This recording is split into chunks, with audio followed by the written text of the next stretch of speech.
Sports एक ऐसा term जिसको बोलते ही आपके दिमाग में कोई बाहर के यानी इंटरनेशनल कोई स्पोर्टिंग मोमेंट आपको याद आ रहा होगा या फिर इंडिया के कोई स्पोर्टिंग मोमेंट आपको याद आ रहे होंगे।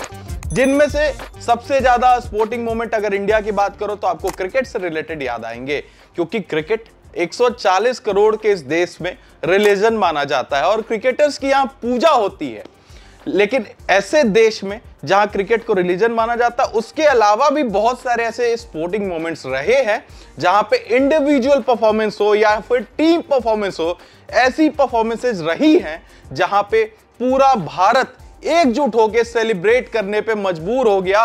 पूरे भारत ने एक साथ खुशियां मनाई। जहां पे आज हम इस वीडियो में ऐसे ही 10 मोमेंट पे नजर डालने वाले हैं जिसने इंडियन स्पोर्टिंग हिस्ट्री पे बहुत ही ज्यादा इंपैक्ट क्रिएट किया और इंडियन स्पोर्टिंग हिस्ट्री को बिल्कुल बदल के रख दिया। सबसे पहले बात कर लेते हैं क्रिकेट से रिलेटेड, क्योंकि क्रिकेट इस देश में सबसे बड़ा स्पोर्ट्स माना जाता है। तो क्रिकेट में जो सबसे बड़ा मोमेंट आया था, सबसे पहला जो मोमेंट आया था इंडियन क्रिकेटिंग हिस्ट्री में, वो था 1983 का वर्ल्ड कप का ट्रॉफी उठाना। कपिल पाजी की ये आइकॉनिक पिक्चर लॉर्ड्स के बालकनी से ली गई थी और ये पिक्चर इतनी वायरल हुई थी, आज तक ये पिक्चर क्रिकेट फैंस के दिमाग में बसा हुआ है। अंडरडॉग्स की तरह इंडियन टीम गई थी वर्ल्ड कप पे। पिछले 2 वर्ल्ड कप जो हुए थे वो दोनों वर्ल्ड कप जीता था वेस्ट इंडीज ने। वेस्ट इंडीज की टीम फेवरेट मानी जा रही थी इस वर्ल्ड कप में आते हुए भी। इंडिया ने अपना पहला मैच ही खेला था वेस्ट इंडीज के खिलाफ और पहले मैच में वेस्ट इंडीज को हरा दिया था। तो ये जो उलटफेर हुआ था उसके वजह से फैंस का इंटरेस्ट थोड़ा सा जाग गया कि इंडिया अंडरडॉग इंडियन टीम जाके फेवरेट्स वेस्ट इंडीज को हरा दी। इंडिया की अगर ग्रुप की बात करें तो ऑस्ट्रेलिया, वेस्ट इंडीज, जिम्बाब्वे, ये 3 इंडिया के अलावा ग्रुप बी में मौजूद थे उस साल उस वर्ल्ड कप में। बात करें इंडिया की ग्रुप स्टेज परफॉर्मेंस की तो ग्रुप स्टेज पे इंडिया ने 2 मैचेस हारे।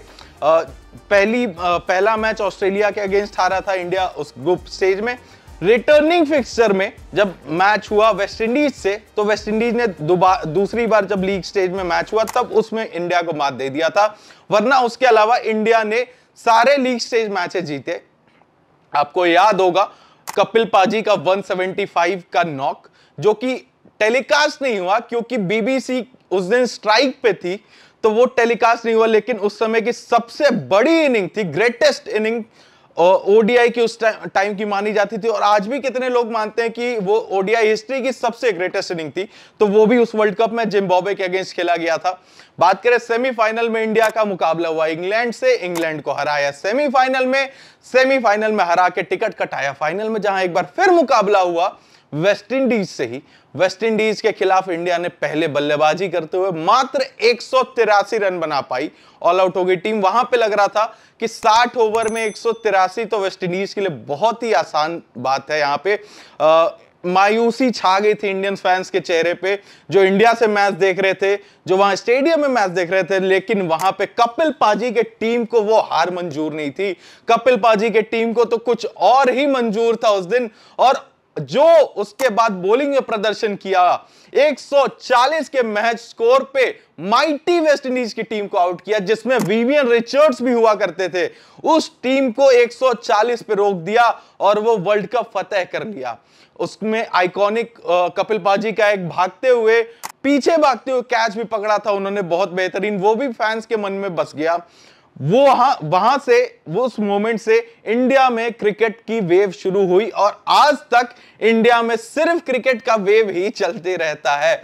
तो अगर ये मोमेंट ना होता तो शायद हमें सचिन तेंदुलकर ना मिलते, क्योंकि सचिन पाजी ने भी कहा है कि ये वर्ल्ड कप के विन को देखने के बाद ही उन्होंने अपना क्रिकेट में करियर बनाने का सोचा। तो अगर ये मोमेंट ना होता तो इंडियन क्रिकेट आज इतना बड़ा नहीं होता। अगले हिस्टोरिक मोमेंट की बात करें तो वो है हॉकी से रिलेटेड। जी हाँ, हॉकी इंडिपेंडेंस से पहले बहुत ही ज्यादा पॉपुलर थी इंडिया में। इंडिया अपने पीक पे था, इंडिया डोमिनेट करता था हॉकी वर्ल्ड को। और अगर बात करें ये जो मोमेंट है, वो मोमेंट निकल के आती है 1936 बर्लिन ओलंपिक्स से, जहां इंडिया ने गोल्ड जीता। ये गोल्ड पिछले 2 गोल्ड से खास था, क्योंकि 1928 और 1932 के ओलंपिक्स में भी इंडिया ने गोल्ड मेडल जीता था हॉकी में। लेकिन ये गोल्ड मेडल क्यों इतना खास है, इस पे हम बात करने वाले हैं। तो जी हाँ, आपको बता दूं कि फाइनल खेला गया था जर्मनी के अगेंस्ट, और जो बाकी दो पिछले वाले ओलंपिक्स थे 1928 में यूरोपियन टीम्स ने पार्टिसिपेट तो किया था, लेकिन इंडिया जीत गई थी, ज्यादा उसमें कंपटीशन नहीं मिला था। 1932 ओलंपिक्स में किसी भी यूरोपियन टीम ने हिस्सा नहीं लिया था, क्योंकि उस समय यूरोप में डिप्रेशन चल रहा था, तो जिसकी वजह से किसी भी यूरोपियन टीम ने हिस्सा नहीं लिया उस साल। तो इंडिया ने आसानी से 1932 में जीत लिया था गोल्ड। 1936 की जब बात करते हैं, फाइनल हो रहा था जर्मनी के अगेंस्ट, ध्यानचंद के कप्तानी में भारतीय टीम खेल रही थी, और क्या प्रदर्शन दिखाया हॉकी के जादूगर ध्यानचंद की टीम ने 8-1 से जर्मनी को हराया। वो स्टेडियम में मतलब इतनी खुशी थी। एक फन फैक्ट भी आपको बता दूं, वो मैच देख रहे थे अडोल्फ हिटलर, और उस मैच में खेलते हुए ध्यानचंद टकरा गए थे गोलकीपर से, जिसके बाद उनका एक दांत भी टूट गया था।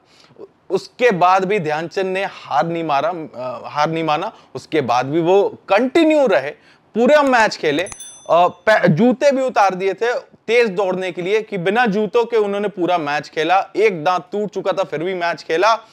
वो प्रदर्शन देख के स्टैंड में बैठे अडोल्फ हिटलर ने उनको आके कॉन्ग्रेचुलेट किया था वहां पे।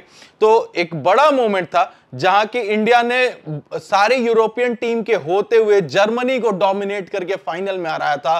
तो ये जो मोमेंट था बहुत ही खास था। और ये मेरे पीछे आप जो पिक्चर्स देख रहे हैं, ये पूरी स्क्वाड थी इंडियन टीम की उस साल 1936 ओलंपिक में। ये सारे प्लेयर्स खेल रहे थे इंडिया के लिए।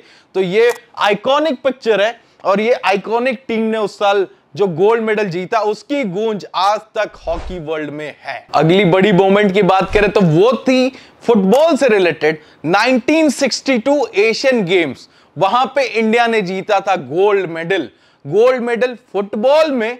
थोड़ा सा इंडियन फैंस कंफ्यूज होंगे, किसी को नहीं पता होगा, कुछ इंडियन फैंस को पता भी होगा इस बारे में। तो जी हां, इंडिया ने जीता था, हालांकि उसके बाद आज तक नहीं जीत पाए, लेकिन उस एशियन गेम्स में इंडिया ने गोल्ड मेडल जीता था। इसकी कहानी बहुत शानदार है। जब फाइनल खेला जा रहा था, तो फाइनल मुकाबला था साउथ कोरिया के अगेंस्ट। इंडिया की टीम उस टाइम बेहतर खेला करती थी फुटबॉल में, इस वजह से फाइनल तक पहुंच गए। साउथ कोरिया के अगेंस्ट फाइनल हो रहा था, जकार्ता में यह खेला जा रहा था, और इंडोनेशियन फैंस जितने थे, 1 लाख से ज्यादा इंडोनेशियन फैंस उस स्टेडियम में मौजूद थे उस मैच को देखने के लिए। इतना हॉस्टाइल एटमॉस्फेयर था इंडियन प्लेयर्स के लिए कि सारे के सारे जितने 1 लाख से ज्यादा फैंस आए हुए थे स्टेडियम में, सब सपोर्ट करने में लगे हुए थे साउथ कोरियन टीम को। इंडियन प्लेयर्स के लिए कोई सपोर्ट नहीं था। उस हॉस्टाइल एटमॉस्फेयर में खेल रही थी भारतीय टीम, और उस हॉस्टाइल एटमॉस्फेयर में खेलते हुए पीके बैनर्जी ने स्कोर किया इंडिया के लिए पहला गोल। उसके बाद जर्नैल सिंह ने स्कोर किया इंडिया के लिए सेकंड गोल, और इतने हॉस्टाइल एटमॉस्फेयर में इंडिया 2-0 की लीड में थी। आखिर के कुछ मोमेंट बचे थे मैच खत्म होने में, तब जाके कोरिया ने स्कोर किया था 1 गोल, लेकिन उससे कोई अंतर नहीं हुआ। इंडिया ने 2-1 से यह मुकाबला जीता। और आप सोच लो कि वो एटमॉस्फेयर, वो वहां पे कितनी गर्माहट थी, कितना गर्मा गर्मी थी वहां पे, कि कोई भी इंडिया के जीतने के बाद आप सोचो कि गोल्ड मेडल जीत रहे हो, गोल्ड मेडल जीतने के बाद आपको आके कोई कॉन्ग्रेचुलेट नहीं करने वाला था वहां, क्योंकि सब एक तरह से शॉक में भी थे, गुस्से में भी थे कि जीत नहीं पाई कोरिया की टीम। सिर्फ पाकिस्तान की हॉकी टीम वहां स्टैंड में मौजूद थी, वो आके उन्होंने इंडियन टीम को कॉन्ग्रेचुलेट किया। लेकिन वहां पे एक नया सूरज उगा था, नया उदय हुआ था भारतीय फुटबॉल का, कि इतने टफ सिचुएशन में जाके आपको फाइनल खेलने को मिला, और वहां पे आपने गोल्ड हासिल किया। ये फाइनल की जीत के बाद की ये पिक है, जिस तरीके का फाइनल खेला था। आप देख सकते हो पूरा स्टेडियम पैक दिख रहा होगा आपको। तो ये सब चीजें थी वहां पे। तो ये बहुत ही बड़ा मोमेंट था फुटबॉलिंग हिस्ट्री में इंडिया के। सबसे बड़ी स्पोर्टिंग मोमेंट्स की बात करें, और हमारे गोल्डन बॉय नीरज चोपड़ा का नाम ना है, ऐसा कैसे हो सकता है। Golden boy Neeraj Chopra 2020 Tokyo Olympic में जैवलिन थ्रो करते हुए इंडिया के लिए पहले एथलीट बने जिन्होंने गोल्ड मेडल हासिल किया हो ओलंपिक स्टेज पे। नीरज चोपड़ा, उससे पहले कोई जानता नहीं था इनको। गोल्ड मेडल के बाद रातों रात इंडिया के one of the biggest athlete बन गए। अभी पेरिस ओलंपिक आने वाला है, पेरिस ओलंपिक में भी गोल्ड के लिए लगे हुए हैं और हमें उम्मीद पूरी है कि एक बार फिर से गोल्ड अपना होगा। लेकिन अगर बात करें नीरज ने कारनामा किया कैसे था, तो आपको बता दे, पहले एथलीट अभिनव बिंद्रा थे जिन्होंने इंडिया के लिए इंडिविजुअल स्टेज पे गोल्ड मेडल लाया ओलंपिक में। सेकंड एथलीट नीरज चोपड़ा बने, जैवलिन थ्रो करते हुए 87.58 मीटर थ्रो किया था नीरज चोपड़ा ने, इनके करीब कोई नहीं आ पाया और उस टोक्यो ओलंपिक में जैवलिन थ्रो करते हुए जैवलिन थ्रो में गोल्ड मेडल जीता। यहां पे नीरज चोपड़ा ने, हरियाणा से निकल के आए हैं ये सुपरस्टार, और रातों रात जो इनको चमक मिली, एक तरह से आप मान लो कि एक विराट कोहली एक तरफ, उसके बाद अगर इंडिया में कोई उस टाइम चर्चे में था तो Neeraj Chopra. Most search person की लिस्ट अगर आप देख लो उस साल की, तो उसमें भी नीरज चोपड़ा का नाम था। तो ये जो इंडिविजुअल मेडल लाने की जो कोशिश थी बहुत सालों से, अभिनव बिंद्रा ने पूरा किया। उनसे पहले मिल्खा सिंह, पीटी ऊषा करीब तो बहुत आए थे, लेकिन अभिनव बिंद्रा के बाद सीधे नीरज चोपड़ा ने यह कारनामा किया। तो हम तो यही चाहते हैं कि एक बार फिर से ये कारनामा दोहरा जाए 2024 पेरिस ओलंपिक्स में। अगली जो बड़ी मूवमेंट थी वो थी 2008 बीजिंग ओलंपिक्स से, जहां पे इंडिया को मिला उसका पहला इंडिविजुअल गोल्ड मेडल ओलंपिक में। उससे पहले टीम इवेंट्स में इंडिया ने गोल्ड मेडल जीते थे, जहां आपको पहले भी वीडियो में बताया, हॉकी वगैरह में जीत चुके थे हम, लेकिन आज तक किसी इंडिविजुअल ने वहां पे गोल्ड मेडल नहीं हासिल किया था इंडिया के लिए। वो टूटा, वो रिकॉर्ड टूटा, वो स्ट्रीक टूटा जब अभिनव बिंद्रा ने 10 मीटर एयर राइफल में इंडिया के लिए मेडल लाया, इंडिविजुअल मेडल। और 2004 में एथेंस में जब ओलंपिक खेल रहे थे, वहां पे मेडल से चूक गए थे, लेकिन यहां पे प्रेशर इतना था। आप सोचो, पिछले ओलंपिक में आप मेडल से चूक गए, आप फाइनल में खेल रहे हो, फाइनल में फाइनल राउंड तक आपका मैच पहुंच गया और उससे जस्ट पहले तक आपके स्कोर टाइड हैं। फाइनल राउंड में आप पहुंच गए और दोनों अपोनेंट के स्कोर टाइड थे उस मौके पे, और जो फिनलैंड के इनके अपोनेंट थे उन्होंने स्ट्राइक किया 9.7 का, और उसके बाद बारी आती थी अभिनव बिंद्रा की। अभिनव बिंद्रा का जो लास्ट शॉट था ऑफ द मैच, वो था ऑलमोस्ट अ परफेक्ट बुल्स आई, लेकिन थोड़ा सा चूक गए, लेकिन फिर भी 10.7 का स्ट्राइक था इनका, जो कि काफी था, और वहां पे इंडिया को गोल्ड मेडल जिता दिया अभिनव बिंद्रा ने। तो ये बड़ी तगड़ी स्टोरी थी, क्योंकि तैयारियां कैसे की थी इन्होंने वो ज्यादा मतलब फनी है, क्योंकि इन्होंने ना सिर्फ शूटिंग की प्रैक्टिस की थी, उसके अलावा इन्होंने अपने मॉक एंट्री भी की थी। इन्होंने सब कुछ तैयारियां की थी। इन्होंने एक बंदा रखा था, जैसे कि शूटिंग में जब होस्ट होता है वो बुला रहा होता है कि जो जो कंटेंडर्स होते हैं, जो जो मैच में पार्टिसिपेंट होते हैं, उनको बुलाया जा रहा होता है। इसकी भी प्रैक्टिस की थी। उसके बाद किस तरह से स्टांस लेंगे, किस तरह से खड़े होंगे, किस तरह से हाथ होगा इनका सीधा, सब चीजों की प्रैक्टिस की थी इन्होंने। बस प्रैक्टिस कर लेते मेडल की भी तो और मजा आ जाता, क्योंकि मेडल तो इन्होंने उठा लिया था। इंडिया के लिए गोल्ड लाने वाले पहले इंडिविजुअल एथलीट बने थे। तो ये बहुत ही बड़ा मोमेंट था इंडियन स्पोर्टिंग हिस्ट्री में। तो ये था top moments in Indian sporting history का पार्ट 1। इसमें हमने आपको बताया 5 ऐसे मोमेंट जिसने बदल के रख दिया इंडियन स्पोर्टिंग हिस्ट्री को, चाहे वो इंडिविजुअल लेवल पे हो या फिर वो टीम लेवल पे हो। ऐसे मोमेंट्स थे जो कि गूज़बम्स ला सकते थे। तो अगर आपको ये वीडियो पसंद आई होगी तो जरूर लाइक शेयर सब्सक्राइब कर लीजिएगा। इसका पार्ट 2 आएगा कल, जिसमें और 5 मोमेंट्स के बारे में हम ऐसे बात करने वाले हैं। तब तक के लिए लिंक सारे डिस्क्रिप्शन में है, सोशल मीडिया हैंडल्स के, जरूर वहां जाके फॉलो कर लीजिएगा फॉर द लेटेस्ट अपडेट्स। हम आपको मिलते हैं कल, तब तक के लिए पीस आउट, गुड बाय।